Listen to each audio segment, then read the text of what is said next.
fecundación y desarrollo respirar a su esfuerzo lo que es producción humana y animal, trabajo en un laboratorio clínico y una clínica de fertilidad.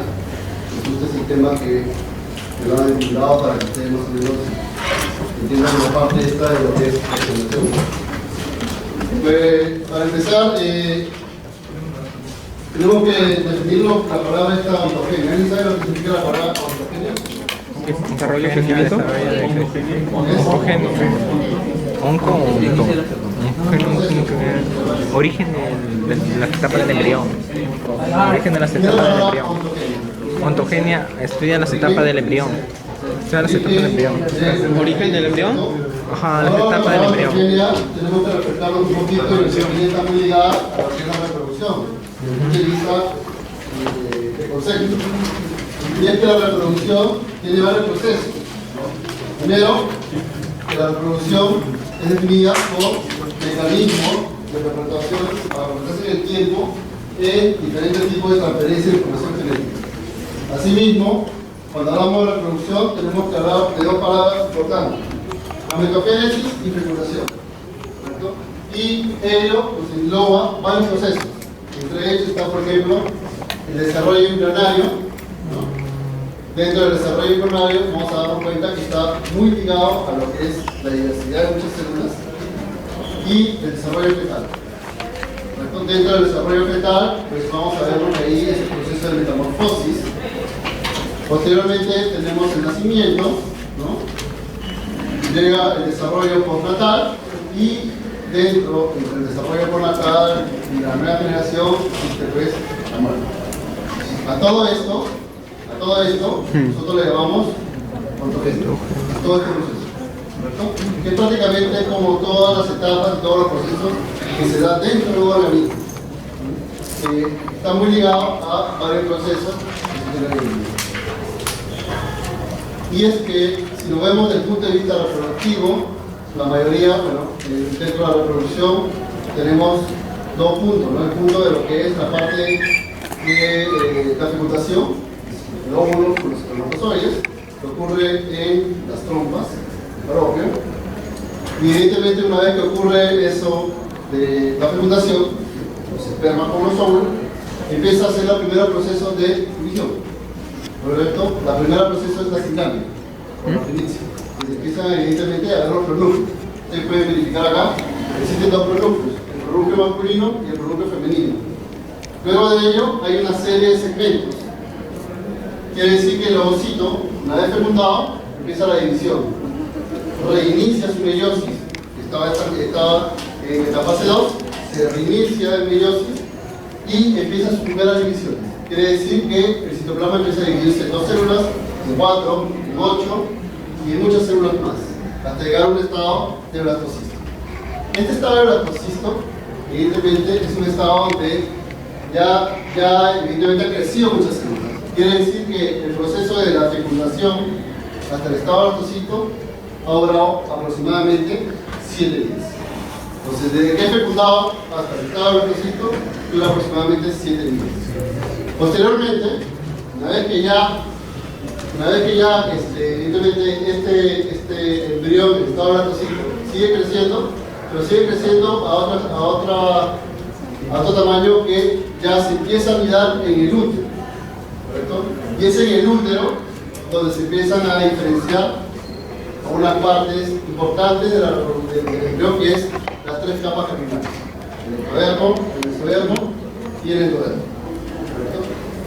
Luego procede todo eso evidentemente nos lleva a la etapa de cástula y al final tenemos la parte de la neurulación.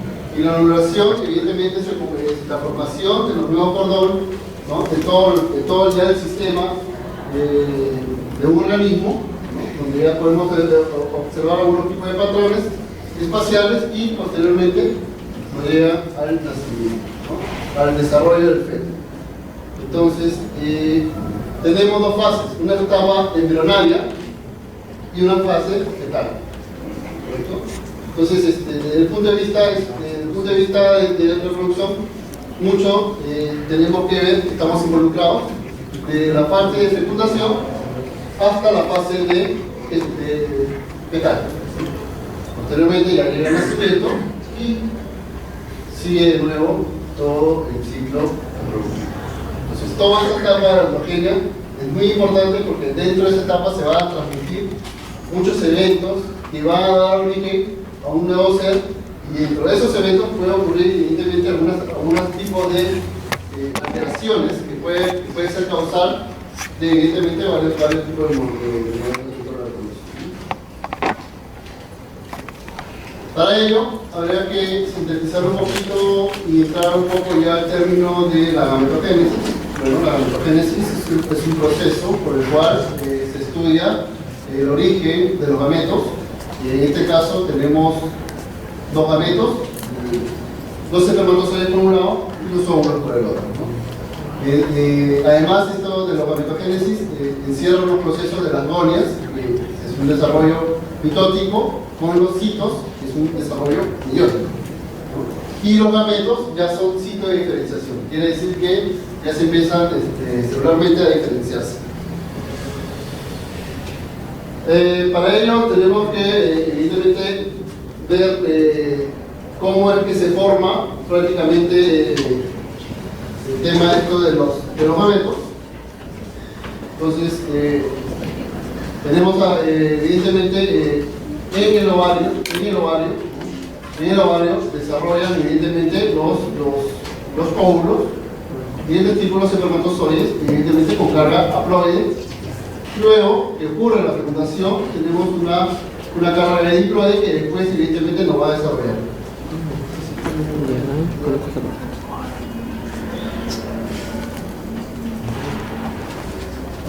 Para ello, la pregunta es: ¿qué cantidad de ovocitos nace una mujer? ¿Cuántos ovocitos nace una mujer? Porque evidentemente la mujer es diferente al hombre. Simplemente el hecho de que la mujer sí hay etapas. La mujer sí tiene una etapa un poquito más cuando llega a la menopausia, que ya prácticamente queda una etapa fértil, estéril, totalmente. Por eso el hombre no es lo mismo. Por eso la mujer tiene un lote de óvulos. ¿Con cuántos óvulos nace una mujer? A ver. ¿Qué cantidad de óvulos es lo que nace una mujer? ¿Cuánto? 3.700. 400.000. 3.600. ¿Alguien otro? ¿Algún otro opinión? ¿Cuánto? A ver, cuenta. A ver, ¿cuántas chicas hay? Un montón de chicas. A ver, ¿cuántos? Ya debes saber.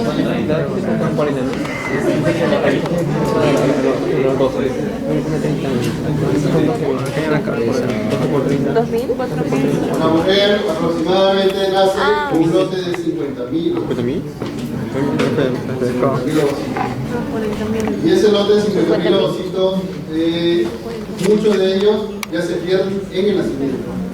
Y el resto se va a ir perdiendo durante las primeras fases de las menstruaciones. ¿Correcto? En la pubertad. En la pubertad, al empezar la pubertad, en cada menstruación es eliminado un ovocito. ¿Correcto? Un ovocito por mes. Entonces, evidentemente al año eliminan 12 ovocitos fértiles. Pero si ustedes sacan su cuenta, sí, y yo les estoy diciendo que nacen con 50.000, y si empieza la primera menstruación a los 12 años y termina a los 40, y al año solamente eliminan 12, no llegan ni siquiera a las 3/4 partes de esos 50.000. Sí, ¿qué pasó ahí? ¿Cuánto es lo que se pierde? 30.000. Si la primera menstruación empieza a los 12 y acaba a los 40, y por año se eliminan 12, ¿cuántos ovocitos han gastado en ese tiempo? 30 por 12. ¿Cuántos? 3.400. ¿Cuántos? 3.400. 5, 6, 8, 300. 6, 8, 6, 366 óvulos, ¿cierto? Supuestamente con 366 óvulos, ¿y dónde quedó los 50.000? Quiere decir que ya en el nacimiento se van perdiendo. Pero, ¿qué es lo que pasa en el mes? En el mes, en ese ciclo menstrual de 27 días o 28 días, ¿qué es lo que está pasando ahí? está pasando que no solamente se está trabajando con un ovocito, sino con muchos ovocitos. Quiere decir que en el mes experimentan muchos cambios, ¿no? Se trabaja con muchos folículos, de tal manera que solo uno es el que puede llegar a ser fértil. Y el resto, evidentemente, se queda, evidentemente, a 3 ciclos. Y la pregunta es, ¿y en el embarazo? Que supuestamente no me estuvo. ¿También ocurre lo mismo? ¿Qué creen ustedes?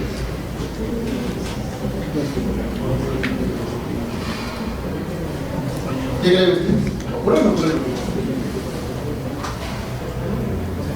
En el embarazo, aún no mezclando, sigue pasando el mismo proceso. Independientemente, no eliminan un óvulo fértil, pero sí hay movimiento del ovario donde se siguen trabajando las partes del folículo. Quiere decir que siguen perdiendo folículos aún en el embarazo. Y esto, hay dos cosas muy importantes, ¿no? Uno de los factores que está influenciado son las hormonas, ¿correcto? Y las hormonas están influenciadas por todo. Una de las hormonas que participa mucho en esta parte es la FSH, que es la PTH, folículo estimulante. ¿correcto? Y otra hormona que también participa mucho en esto es la LH, que es la hormona luteinizante. Eso, sin duda a duda, una de las hormonas que también son las encargadas de trabajar eso es la progesterona. Entonces aquí hay un pool de hormonas que de una otra manera van a trabajar en el ciclo para poder hacer lo que se llama nosotros es dinámica folicular.